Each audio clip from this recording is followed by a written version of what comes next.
Good morning students. तो शुरू करते हैं आज की कंप्यूटर क्लास। तो हम पहुंच गए हैं कौन से मंथ में? अगस्त। अगस्त मंथ में programming in C plus plus जो था उसका लास्ट कर देंगे आज, इनहेरिटेंस। ठीक है। उसके बाद जो है हमारे जो ये एक सिलेबस में, तुमको पहले जूम कम करके दिखाता हूँ। ये देखो एक बार,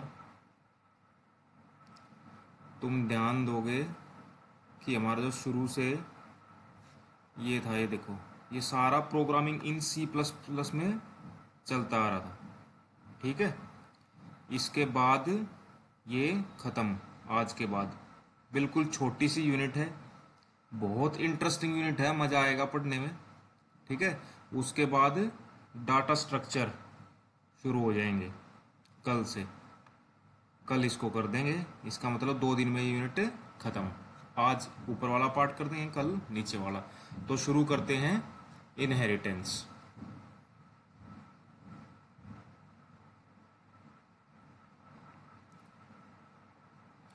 तो यूनिट नंबर 4 डालनी है और लिखना है इनहेरिटेंस, और दूसरा पार्ट का नाम है इंट्रोडक्शन टू और स्टैक, कोमा करके स्टैक लिख लेना। चलो अब ऊपर वाला पार्ट स्टार्ट करते हैं। Inheritance in C plus plus. जैसा कि तुमने 11th में पढ़ा था, इनहेरिटेंस की डेफिनेशन क्या थी? The capability of a class to derive properties from another class is called inheritance. ठीक है। एक क्लास द्वारा किसी अन्य क्लास की प्रॉपर्टीज को प्राप्त करने की योग्यता को इनहेरिटेंस कहते हैं। हिंदी में भी लिख लेना। ठीक है। Inheritance is one of the most important feature of object oriented programming. सबसे बहुत मोस्ट इंपॉर्टेंट, बहुत महत्वपूर्ण जो है फीचर है, खासियत है ऑब्जेक्ट ओरिएंटेड प्रोग्रामिंग की। इसमें क्या होता है, एक क्लास किसी दूसरी क्लास की प्रॉपर्टीज, खासियत को इनहेरिट कर लेती है। तो इसका एग्जाम्पल भी दिया था मैंने। जैसे बच्चे जो हैं किसकी खासियत इनहेरिट करते हैं, प्राप्त करते हैं? अपने माँ बाप की। ठीक है। अब चलते हैं आगे। इसके अंदर इनहेरिटेंस की डेफिनेशन होगी है। अगर आए व्हाट इज इनहेरिटेंस तो यही लिखना है। उसके बाद कई बार क्वेश्चन आता है व्हाट इज डिराइव्ड क्लास और सब क्लास। ठीक है। ये क्या होता है? The class that inherits properties from another class is called सब क्लास और डिराइव्ड क्लास। ठीक है। जिस क्लास ने दूसरी क्लास की प्रॉपर्टीज प्राप्त की हैं, यानी कि जिसने प्राप्त की हैं, जिसको मिली हैं, जो प्राप्त करने वाला है, उसको, उस क्लास को क्या बोलते हैं? डिराइव्ड क्लास या फिर सब क्लास। ठीक है। फिर उसके बाद एक होता है बेस क्लास या फिर सुपर क्लास बोल देते हैं। The class whose properties are inherited by sub class और derived class is called base class और सुपर क्लास। यानी कि जिस क्लास ने दूसरी क्लास को प्रॉपर्टीज दी हैं, जो क्लास प्रदान करने वाली है, देने वाली है, उसको क्या बोलते हैं? बेस क्लास या सुपर क्लास। इसको डायग्राम से आराम से समझ जाओगे तुम। देखो, एक मेन क्लास थी हमारी ऊपर, क्लास किस नाम से थी? व्हीकल नाम से। ठीक है। उस क्लास के अंदर, बेस क्लास के अंदर ये फंक्शंस थे। एक फ्यूल नाम से फंक्शन बना रखा था, एक ब्रेक्स नाम से। अब क्या किया, इनहेरिटेंस के थ्रू इस क्लास से, बेस क्लास से हमने 3 क्लास और बना ली। एक बस नाम से, एक कार नाम से, एक ट्रक नाम से। देखो लिखा भी हुआ है, ये है बेस क्लास। ठीक है। और ये नीचे वाली है डिराइव्ड क्लास। ठीक है। समझ गए? अब जो क्लासेस प्रॉपर्टीज लेती हैं वो होती हैं डिराइव्ड क्लास या सब क्लास, और जो क्लास जो है अपनी प्रॉपर्टीज देती हैं, प्रदान करती हैं, वो होती हैं बेस क्लास या सुपर क्लास। अब आता है एक क्वेश्चन, भाई बहुत बार आता है, इंपॉर्टेंस क्या है इनहेरिटेंस की, हम क्यों करते हैं ऐसा? अब देखो क्यों करते हैं। We have to write the functions only one time in base class. Derived classes will inherit the functions from base class. यानी कि इसका कहने का मतलब है कि हमने जो है फंक्शंस है ना सिर्फ बेस क्लास में बना लिए, ये बेस क्लास के फंक्शंस थे। अब बार बार इन फंक्शंस को बनाने की जरूरत नहीं है। जो ये डिराइव्ड क्लास नीचे बनाई हमने तीन, ये क्या करेंगी, इन्हीं फंक्शंस को यूज कर लेंगी। ठीक है, ये इसकी इंपॉर्टेंस है। आप चलते हैं आगे, इसका सिंटेक्स पढ़ते हैं। ठीक है, कि कैसे बनाई जाती है। देखो क्लास, उसके बाद क्लास नेम, यहां पे उस क्लास का नाम देना है जो क्लास प्रॉपर्टीज ले रही है। ठीक है, उसके बाद ये वाले दो डॉट लगेंगे। फिर उसके बाद एक्सेस मोड, किस तरीके से प्रॉपर्टीज लेंगी वो अभी आगे करेंगे, आगे टॉपिक है ये रहा मोड्स। ठीक है, और यहां हो जाता है बेस क्लास नेम, यानी कि किस क्लास की प्रॉपर्टीज ले रही हैं। ठीक है, तो मेन चीज है सिंटेक्स में ये ऊपर वाली लाइन, बीच में तो कुछ नहीं है, बॉडी ऑफ सब क्लास, यानी कि जो क्लास प्रॉपर्टी ले रही है ये वाली, इसकी बॉडी आ जाती है, कुछ भी लिखो यहाँ पे। ठीक है, तो सिंटेक्स ऐसे ही याद रखना है। अब आते हैं इस चीज पे, एक्सेस मोड। ठीक है, यानी कि जो सब क्लास है वो बेस क्लास की प्रॉपर्टीज किस तरीके से लेगी, तीन तरीके से ले सकती है। देखो मोड्स ऑफ इनहेरिटेंस पढ़ेंगे अब। सबसे पहले वही है पब्लिक मोड। अगर पब्लिक मोड से हमने इनहेरिटेंस किया है, अगर मान लो हमने यहां पब्लिक लिखा था, यहां एक्सेस मोड में पब्लिक लिखा था, इसका एग्जांपल तो अपने आप कर लोगे ना सिंटेक्स का। देखो जो हमने पीछे डायग्राम बनाया था उसका अगर हम एग्जांपल लें तो क्लास, सब क्लास में ट्रक, कार, कुछ भी लिख लो। ठीक है, फिर दो डॉट, एक्सेस मोड में मान लो हमने पब्लिक लिखा, और बेस क्लास कौन सी थी, व्हीकल। ठीक है, तो एग्जाम्पल भी लिख लेना इसका अपने आप बना के, अंदर ऐसे ही छोड़ देना बॉडी ऑफ सब क्लास लिख के। तो अगर हमने एक्सेस मोड में पब्लिक वर्ड यूज किया है तो क्या होगा, इफ वी डिराइव ए सब class from a public base class. ठीक है, ये बोल रहा है अगर हम क्लास, एक सब क्लास बना रहे हैं बेस क्लास से पब्लिक वर्ड यूज करके, तो क्या होगा, then the public member of the base class will become public in the derived class. उसके बाद क्या होगा, जो पब्लिक मेंबर बेस क्लास में थे वही क्या बन जाएंगे, किसमें पब्लिक बन जाएंगे, डिराइव्ड क्लास में। ठीक है, अब प्रोटेक्टेड अगर लिख दिया वहां पे एक्सेस मोड में, प्रोटेक्टेड लिख दिया तो क्या होगा,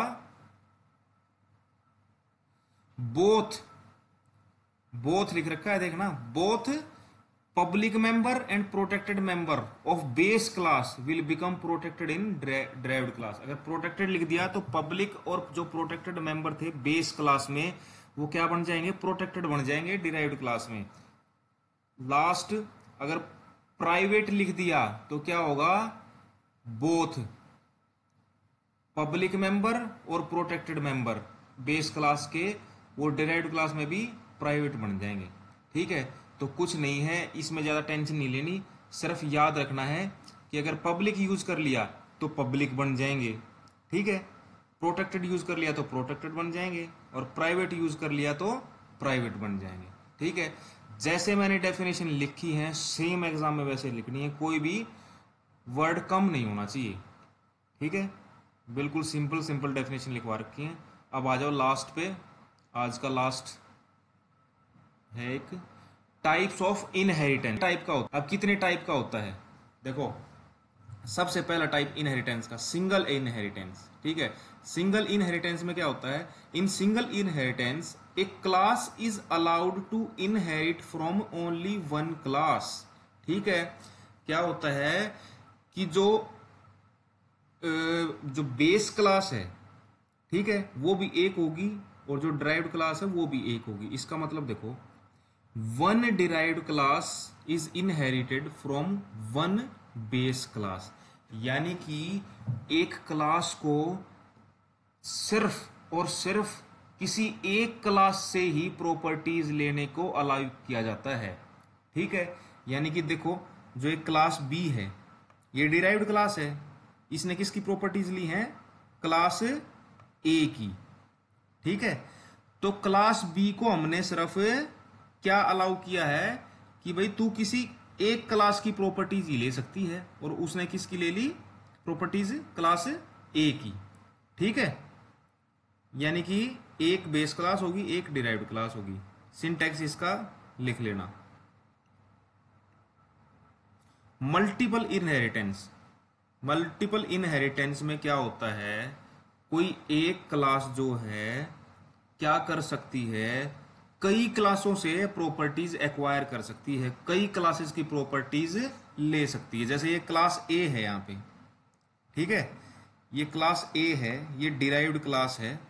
इसने क्या किया है, क्लास बी की भी प्रॉपर्टी ले ली और क्लास सी की भी प्रॉपर्टी ले ली। तो यहाँ पे बेस क्लास कितनी होगी? 2। ठीक है, क्योंकि इसने 2 क्लासेस की प्रॉपर्टी ली है। ठीक है, इसका भी सिंटैक्स कैसे लिखना है उससे थोड़ा ही अलग है। क्लास सब क्लास नेम में, अगर हम इसका ही एग्जांपल लें, ऊपर वाले डायग्राम का ही एग्जांपल लें, सब क्लास नेम यानी कि जो डिराइव्ड क्लास है, तो यहां हम लिख देंगे क्लास ए नाम है ना क्लास का, फिर 2 डॉट, एक्सेस मोड में तुम कुछ भी लिख लो, पब्लिक, प्राइवेट या प्रोटेक्टेड, फिर बेस क्लास 1। ठीक है, फिर यहां लिखेंगे क्लास बी, फिर एक्सेस मोड दोबारा लिखना है क्लास सी के लिए, कुछ भी लिख लो, पब्लिक, प्राइवेट, प्रोटेक्टेड, फिर लिख देंगे क्लास सी। यानी कि जितनी भी क्लासेस की प्रॉपर्टीज ली उन सब का एक्सेस मोड और बेस क्लास, एक्सेस मोड और base class, access mode, base class. अगर थर्ड की भी प्रॉपर्टी ली होती किसी की तो हम क्या लिखते हैं, एक्सेस मोड यहाँ पे और बेस क्लास 3। ठीक है, बिल्कुल इजी है, समझने की कोशिश करना, अगर समझोगे तो जरूर आएगा।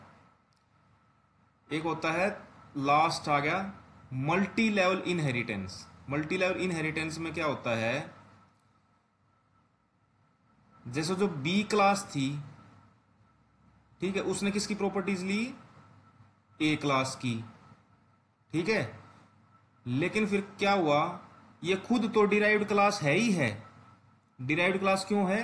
क्योंकि ये ए क्लास की प्रॉपर्टीज ले रही है, लेकिन इसकी प्रॉपर्टीज किसने ले ली? क्लास सी ने। ठीक है, तो ये डिराइव्ड क्लास 2 होगी। ठीक है, यानी कि सी ने किसकी प्रॉपर्टीज ली? बी की, और बी ने किसकी प्रॉपर्टीज ले रखी थी? ए की। तो इसमें क्या होता है, देखो, in multi level inheritance a derived class is inherited from another derived class. ठीक है, यानी कि एक डिराइव्ड क्लास जो है दूसरी डिराइव्ड क्लास की ही प्रॉपर्टीज एक्वायर कर सकती है। अब देखो, सी क्लास है, ये डिराइव्ड क्लास है, और ये बी क्लास है, ये भी डिराइव्ड क्लास क्यों है? क्योंकि इसने ए की प्रॉपर्टीज ले रखी हैं। ए तो बेस क्लास है ही, लेकिन क्लास सी के लिए ये बी क्या बन गई? Base class. ठीक है, और इसको कैसे सिंटेक्स लिखते हैं देख लेना। क्लास सब क्लास 1, सब क्लास 1 कौन सी है? Class B. ठीक है, एक्सेस मोड लिखना है, base class, base class class B के लिए जो हम यहाँ क्लास बी लिखेंगे, उसके लिए बेस क्लास कौन सी होगी? क्लास ए। उसके बाद बॉडी ऑफ सब क्लास 1, उसके बाद फिर लिखना है क्लास कीवर्ड सब क्लास 2। सब क्लास 2 कौन सी होगी? क्लास सी, और क्लास सी के लिए सब क्लास 1 कौन सी होगी? Class B. ठीक है, तो इनके एग्जाम्पल लिखने की कोशिश करना अपने आप। बहुत इजी टॉपिक था, ध्यान से बैठ के एक बार जरूर रीड करने हैं, 4 पेज हैं। उसके बाद कोई डाउट हो तो मेरे को बताना है। कल इस यूनिट को ख़त्म कर देंगे। ओके, करो फिर अब इसको।